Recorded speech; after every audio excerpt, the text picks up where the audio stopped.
A veteran's quiet kindness to a troubled boy sparks hope in a small town. But betrayal and injustice threaten to break him. Will his courage prevail?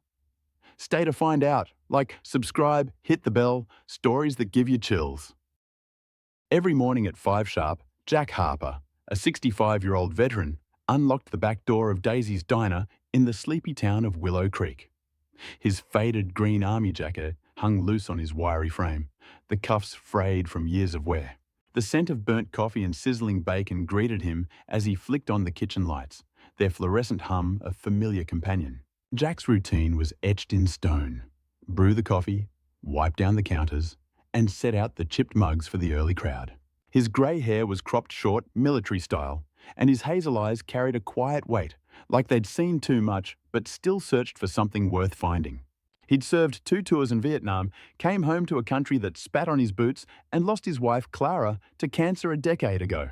The diner was his anchor, a place where he could keep moving, keep serving, even if the world didn't always serve him back. His hands, calloused and scarred, moved with precision, polishing the counter until it gleamed under the dawn's first light.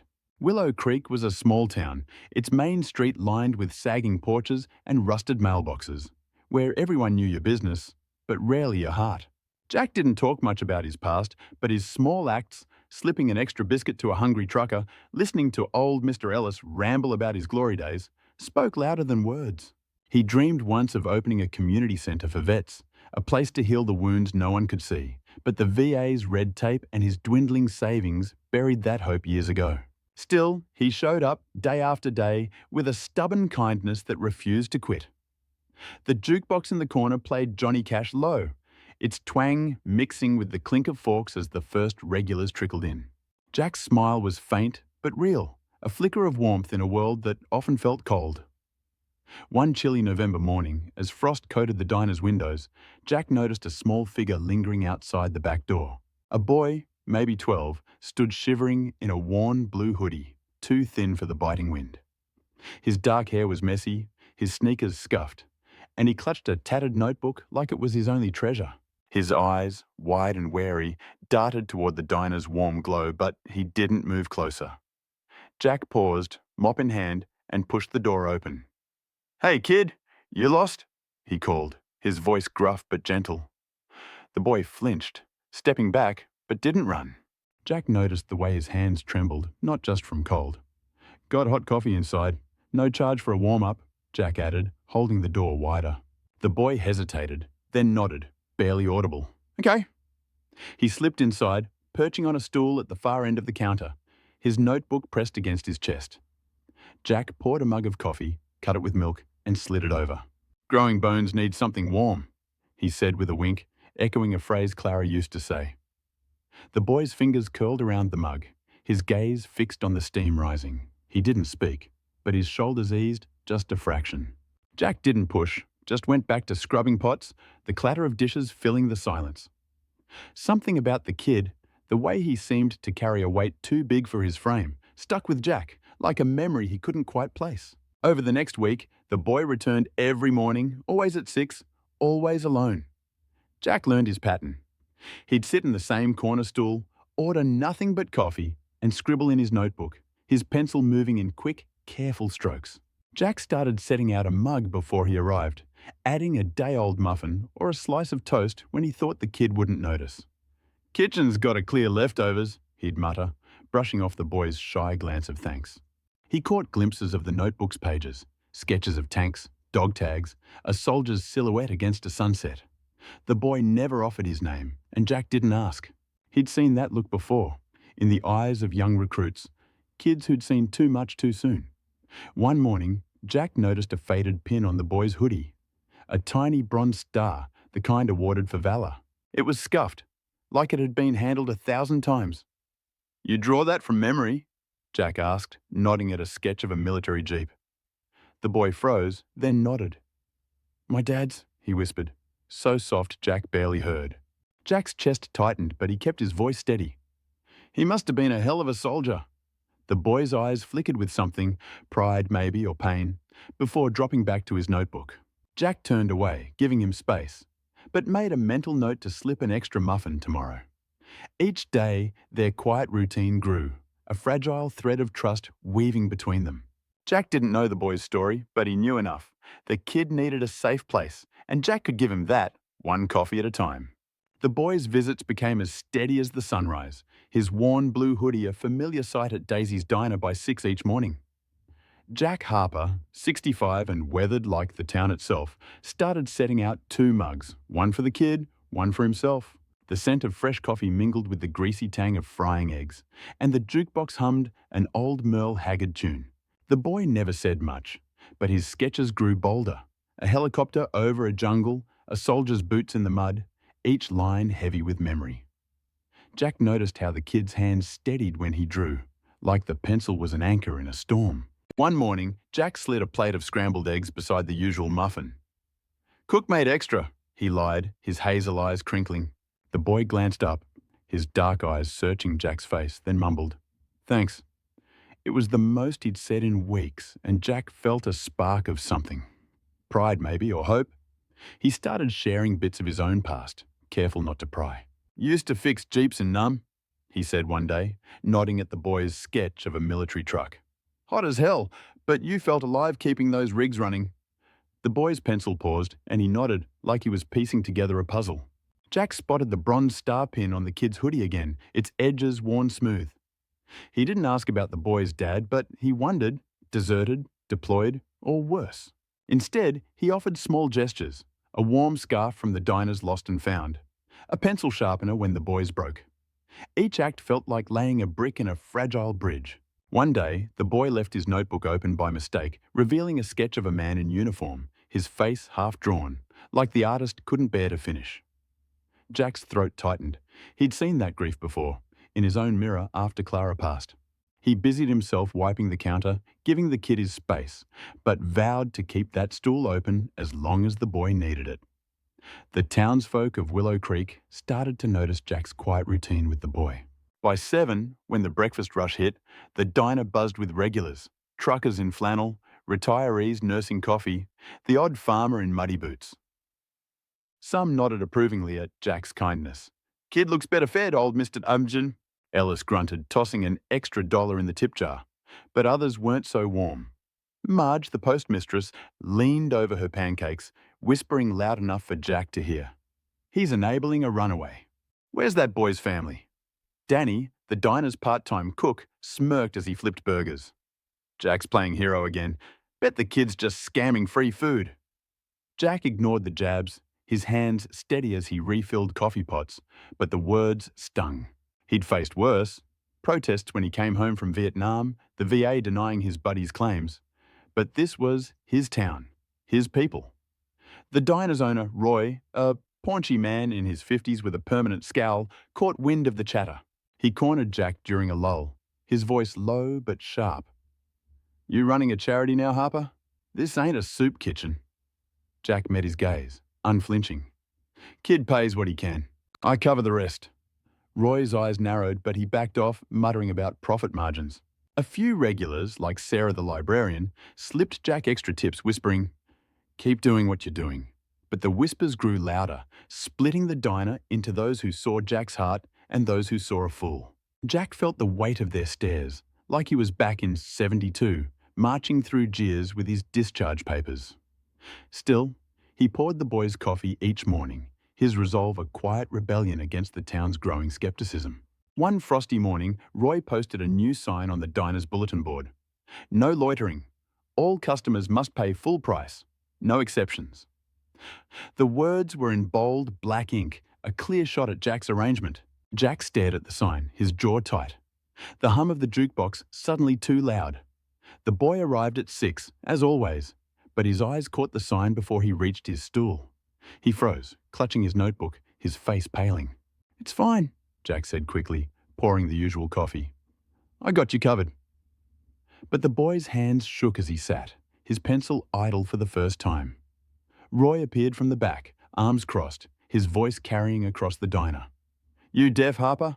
No free rides!" Heads turned. Forks paused mid-bite.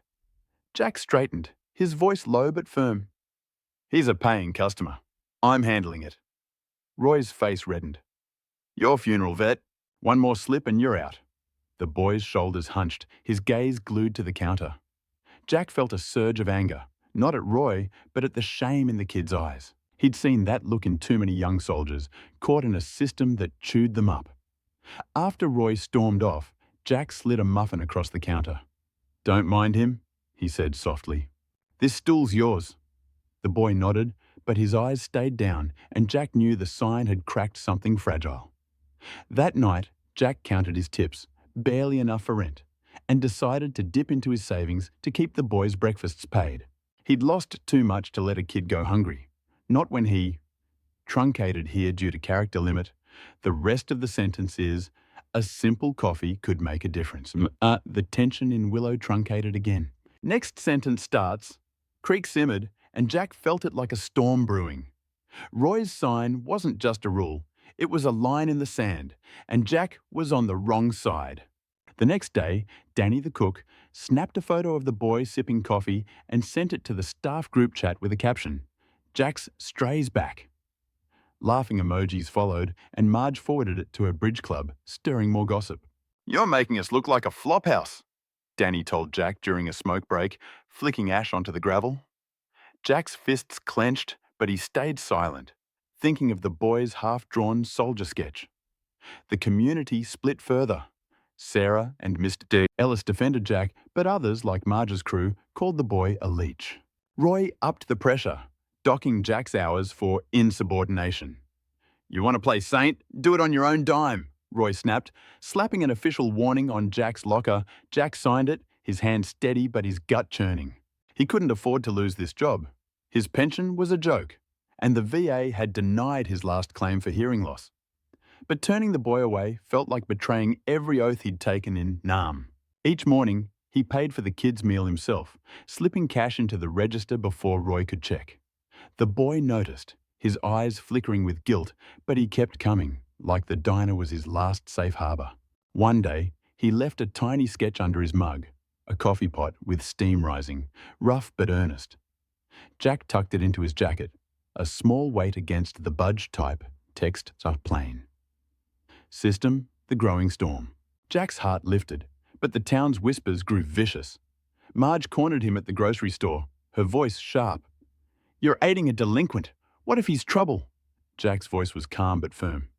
"He's a kid, Marge. Just a kid." But the gossip spread like wildfire. At the VFW hall, old vets Jack once called brothers turned cold. "Focus on your own, Harper," one growled, as if the boy wasn't worth his time. Jack felt the sting of 72 again, heroes welcomed with spit, not parades. The betrayal cut deep, like the system that promised to care for vets but left them scraping by. He lay awake in his one-bedroom apartment, the radiator clanking, replaying Roy's threats. His savings were dwindling, his dreams of a vet centre long buried. Was he a fool, pouring his heart into a kid who might vanish? The boy's bronze star pin flashed in his mind, and Jack's resolve hardened. He'd fought for kids like this, even if the world forgot. He wouldn't stop now, not when a coffee and a kind word could keep the boy anchored. Jack Harper's hands trembled as he scrubbed the diner's counter, the weight of Willow Creek's judgment pressing harder each day. It was late November, and the air inside Daisy's diner felt heavier than the frost outside. The jukebox played a low Hank Williams tune, but even its wail couldn't drown out Jack's doubts. He was 65, a Vietnam vet with a faded green army jacket and a heart that refused to quit, but the town was breaking him. Roy's sign, "No loitering, no free rides," loomed like a guillotine, and the boy's stool sat empty for the first time in weeks. Jack's savings were nearly gone, drained to keep the kids' coffee and muffins paid. Each night, he lay awake in his clanking apartment, hearing Roy's threat. "One more slip and you're out." The VFW's cold shoulders stung worse. Men he'd bled with, now calling him a fool for helping a kid they didn't know. He saw the boy's bronze star pin in his mind, its worn edges a mirror of his own battered dreams. Had he been wrong to care? Was he just an old man chasing ghosts of a war no one remembered? At dawn, he stood by the diner's back door, gripping his thermos, his voice cracking as he whispered to no one, "I just wanted to do right." His hazel eyes burned, and he punched the wall, the sting in his knuckles grounding him. The boy's last sketch, a coffee pot with rising steam, sat folded in his jacket, a fragile thread to a purpose he feared he'd lost. Jack wiped his face, squared his shoulders, and unlocked the diner. But the emptiness inside felt like a battlefield he couldn't cross. The next morning, 6 o'clock came and went, but the boy didn't show. Jack set out the usual mug, cut with milk, and a muffin, just in case. The diner's neon buzzed, the scent of bacon thick, but the corner stool stayed bare. By 7, worry gnawed at Jack's gut. He checked the back door, the foggy street, even the alley where the kids sometimes lingered. Nothing. No worn blue hoodie, no tattered notebook, no shy nod. The boy was gone like he'd never been real. Jack's chest tightened. Had Roy's outburst scared him off? Was the kid sick, lost, or worse? He thought of the boy's sketches, tanks, dog tags, a half-drawn soldier. That bronze star pin wasn't just a trinket. It was a piece of someone's sacrifice. Jack's mind raced to his own war days, to buddies who never came home, to kids left waiting for fathers who didn't return. He asked Sarah, the librarian, if she'd seen the boy at school. "Nobody matching that description," she said, softly, her eyes kind but helpless. Jack kept the mug out all week, refreshing the coffee, but the stool stayed empty. Each day the absence grew heavier, like losing Clara all over again. He caught himself staring at the boy's sketch, its pencil lines blurring as his eyes welled. What if he'd failed the kid, just like the VA failed him, like the country failed failed his brothers in 72? The diner felt colder, the jukebox's twang a mocking echo of his breaking heart. The town's whispers turned to shouts, and Jack became their target. Marge rallied her bridge club, spreading word that Jack was harbouring a runaway. At the hardware store, a clerk muttered, "He's stirring trouble, giving handouts to strays." Danny, the cook, posted the boy's photo in the group chat again. Captioning it, "Jack's charity case bolted. Told ya." The laughing emojis felt like knives. Roy leaned harder, docking Jack's pay for wasting food on an empty stool. "You're a liability, Harper," he barked, slapping a second warning on Jack's locker. Jack signed it, his hand shaking, the ink blurring as his pride bled out. The VFW was worse. His old friend Pete, a vet with a purple heart, cornered him after a meeting.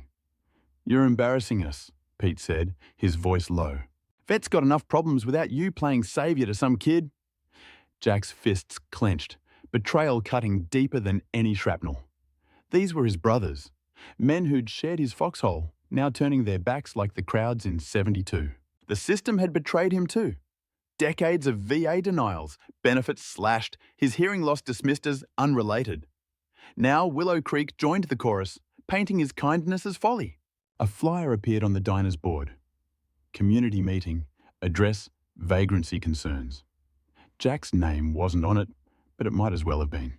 He worked in silence, the clink of mugs his only companion, feeling like a soldier under fire with no cover left. One night, alone in his apartment, Jack sat at his rickety table, the radiator hissing like a distant mortar. He pulled the boy's sketch from his jacket, its edges soft from handling. The coffee pot stared back, simple but alive with meaning. He reached into a drawer and took out his old dog tags, their metal cool against his palm. They'd hung around his neck through jungles and nightmares, a reminder of who he'd been, a man who fixed jeeps, saved lives, and never left a brother behind. Clara's voice echoed in his mind. "You keep going, Jack, 'cause someone's got to show the world what's right." He thought of her smile, her fight with cancer, how she'd held his hand till the end. He thought of the boy, alone somewhere, carrying a soldier's pin and a weight no kid should bear. Jack's eyes stung, but his jaw set. He'd lost too much to give up now, his dreams of a vet centre, his brother's respect, his savings. But kindness wasn't a transaction, it was a promise. He tucked the dog tags and sketch together, a quiet vow to keep fighting, even if the boy never came back. The VA might have failed him, the town might scorn him, but Jack Harper wouldn't fail that kid. He stood, his shadow tall against the peeling wallpaper, ready to face whatever came at dawn. A grey December dawn broke over Willow Creek, the diner's neon flickering like a heartbeat. Jack Harper, 65, his faded green army jacket dusted with frost, unlocked Daisy's diner, his hazel eyes heavy but unyielding. The boy's absence had carved a hole in his routine, and the town's scorn weighed like shrapnel. At 6, as he brewed coffee, the back door creaked. Jack turned, expecting Roy's scowl, but froze. A man stood there, 40, broad-shouldered, in a worn parka, his face etched with grief and gratitude. Behind him, the boy in the blue hoodie, clutching his notebook, eyes wide but brighter. "Name's Tom," the man said, voice rough. "This is my son, Mikey. You've been helping him." Jack's throat tightened, the boy's bronze star pin glinting in the dim light. Tom stepped closer, his hands unsteady. "Mikey's mom passed 2 years ago. I was deployed. Afghanistan, came back broken. PTSD, meds, the VA dragging its feet." He swallowed hard. "Mikey stopped talking, ran off mornings to draw, to feel close to me. Found your diner." Jack glanced at Mikey, whose sketch of the coffee pot flashed in his mind. "You gave him a safe place," Tom said. "First time he spoke in months was about you." He pulled a crumpled letter from his pocket. Mikey's handwriting scrawled across it. "The vet at the diner doesn't look at me like I'm broken." Jack's eyes stung, the words hitting like a medevac. "Landing. I didn't know," he whispered, voice cracking. Tom's gaze held his, a soldier's respect. "You're the only one who didn't give up on him."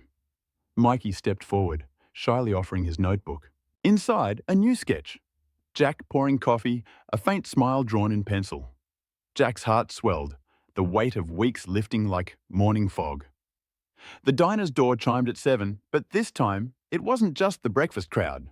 Tom and Mikey sat at the counter, and word spread fast. Sarah, the librarian, arrived first, her eyes teary as she hugged Jack. "You were right," she said, slipping a 20 into the tip jar. "Mr. Haas, itai sotimai hati." Ellis followed, grumbling, "Should have known you had a plan, Harper." But the real shift came when Tom stood, addressing the packed diner. "This man," he said, nodding at Jack, "gave my boy hope when I couldn't. That's what a hero does." The room fell silent. Forks stilled, even the jukebox paused. Roy, lurking by the kitchen, paled as eyes turned to him. Tom's voice rose. "I heard about your sign, your warnings. Shame on you." Marge, in the corner, shifted uncomfortably. Her bridge club's whispers now a liability. Danny, the cook, ducked into the back, his phone silent for once. Jack stood tall, his army jacket a badge of honor. Tom handed him a card. "I'm with a vet outreach program. We need men like you, running centers, helping kids like Mikey." Jack's old dream, a community center for vets, flickered back to life. He took the card, his calloused fingers steady. Mikey looked up, his voice small but clear. "Will you still have coffee?" Jack knelt, meeting his eyes. "Every damn day, kid." The diner erupted in applause, Roy's face red as he slunk to his office. Jack felt Clara's smile in his bones, her voice whispering, "You did right." Willow Creek changed after that morning. The diner's no loitering sign vanished, replaced by a chalkboard. "Veterans and kids welcome. Pay what you can." Sarah started a book drive for local schools, inspired by Mikey's notebook. Mr. Ellis organised VFW fundraisers, muttering apologies to Jack over beers. Marge's bridge club went quiet, their gossip replaced by donations to Tom's outreach program. Jack took Tom's offer, part-time at first, helping design a vet centre 6 blocks from the diner. He named it Clara's Place, a nod to his wife's belief in second chances. The centre offered counselling, job training, and a corner for kids to draw, with Mikey's sketches framed on the walls. Roy, under pressure, offered Jack a raise to stay, but Jack declined. "I'm where I'm needed," he said, his voice firm. Regulars followed him to Clara's Place, their tips now funding suspended coffees for those in need. A local paper ran a story. "Vets' kindness sparks town's revival." Jack waved off the reporter.